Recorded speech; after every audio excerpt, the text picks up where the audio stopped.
안녕하세요. 핵심 뉴스만 전해드리는 지인입니다. 구독과 좋아요는 제작자에게 큰 힘이 됩니다. 우크라이나 러시아 전쟁을 넘어 이스라엘 팔레스타인까지 좋지 않은 세계 정세가 지속되고 있습니다.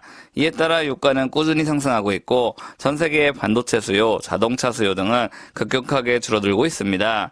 그렇다면 이런 재반 사항이 조선업계에는 어떤 영향을 미치고 있으며 우리는 어떻게 이 시장을 해석해야 하는지 이에 대해 얘기해 보려고 합니다. 그럼 시작하겠습니다. 일단 여러 선종의 발주 추세가 어떠한지 이를 한번 살펴보겠습니다. 지난해부터 워낙 많은 뉴스가 나온 LNG 운반선과 컨테이너선에 대한 내용은 제외하고 나머지 선종이 어떻게 흘러가는지 알아보겠습니다. 왜냐하면 결국 한국조선사는 LNG 운반선과 컨테이너선을 대부분 수주할 것이고 이후에 어떤 선종을 확보하느냐가 실적 서프라이즈를 활성화하느냐와 연결되기 때문입니다. 하이투자증권 자료에 따르면 현재 우리가 확인할 수 있는 선종은 다음과 같습니다. 1만 톤 수준의 탱커, 32만 톤 수준의 VLCC, 1만 5천 톤 수에즈막스급 선박, 그리고 MRPC입니다. PC선은 프로덕트 캐리어로 석유 제품 운반선을 지칭합니다.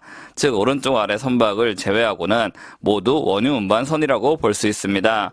그런데 말이죠. 유독 오른쪽 위에 자리 잡은 초대형 원유 운반선에 대한 발주만 더딘 상황입니다.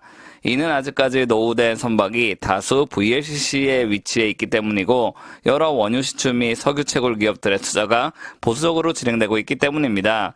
다만 고유가 시대는 이제 당연한 듯 수년째 지속되고 있고 노후 선박은 점차 가동이 힘들어지고 있습니다. 그래서 우리는 VLCC에 대한 발주, 수주 현황을 파악하고 이를 제대로 이행하고 있는 기업에 투자를 집중해야 합니다. 그렇다면 이번엔 글로벌 3위 VLCC 선사인 유로나브와 9위 선사인 프론트라인에 대해 파악해보겠습니다. 최근 유로나브는 프론트라인에 VLCC 24척을 총 3조 1725억 원에 매각하겠다고 입장을 밝혔습니다. 그리고 여기서 중요한 것이 있는데 그간 유로나브가 운영해오던 선대의 약 80%는 한국에서 건조된 선박입니다. 즉 유로나브가 대규모 선단 매각을 추진했기 때문에 근시일 내에 한국조선사에 발주 주문을 넣을 것이라는 말입니다. 게다가 이번 발주 규모는 3조 5천억 원을 상회할 것으로 예상됩니다. 왜냐하면 최근 매각된 선박의 규모는 3조 1725억 원이고 이는 중고선이기 때문이죠. 일반적으로 중고선의 가치는 신유선에 비해 그다지 떨어지지 않습니다. 왜냐하면 5년 이상 사용된 중고선의 경우 안정적인 선박 운용 체계가 확실히 잡혀있기 때문에 주가 비용이 별로 들지 않기 때문입니다. 그러나 최신 선박에는 다양한 친환경 기술 및 연료 절감 기술이 포함되어 있습니다. 따라서 유로나브가 발주할 선대의 규모는 최소 3조 5천억 원을 초과할 것으로 예상됩니다.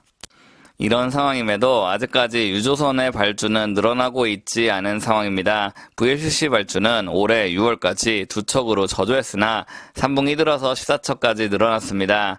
그런데 말이죠. 이는 지난 2021년 42척, 2020년 31척에 한참 못 미치는 상황입니다. 지난해까지만 하더라도 전기차다, ESS다 하면서 친환경 에너지에 대한 관심이 컸었습니다. 그런데 막상 여러 전쟁이 발발하고 유가가 폭등하면서 아직까지 친환경 에너지가 대세로 자리 잡기에는 힘들다는 분석이 잇따르고 있습니다. 이에 따라 올해 초가 돼서야 비로소 여러 석유 기업들은 설비 증설 및 선단 증설을 이어가고 있습니다.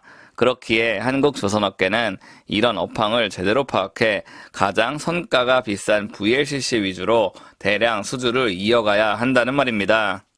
그리고 VLCC가 지금 엄청나게 부족한 상황이라는 증거는 패선 그래프에서도 알 수 있습니다. 올해에는 VLCC와 수에즈막스급 원유 운반선에 대한 패선 기록이 존재하지 않습니다. 그만큼 원유 운반선은 풀로 활용되고 있는 상황입니다. 그리고 보시면 2001년부터 2003년까지 엄청난 패선이 이루어진 것을 알 수 있습니다. 일반적으로 선박의 수명은 20년에서 30년 사이입니다. 그리고 최근 10년 동안 여러 환경 규제가 강화됐기 때문에 과거 건조된 선박들은 이런 규제를 준수하기가 매우 힘듭니다. 그렇기에 대부분의 기업들은 최소 2-3년 내로 신기술이 적용된 VLCC를 발주해야 하고 한국 조선업계는 이런 움직임을 반드시 놓치면 안 됩니다. LNG 운반선과 컨테이너선뿐 아니라 VLCC도 중국보다 먼저 선점해야 한다는 말입니다.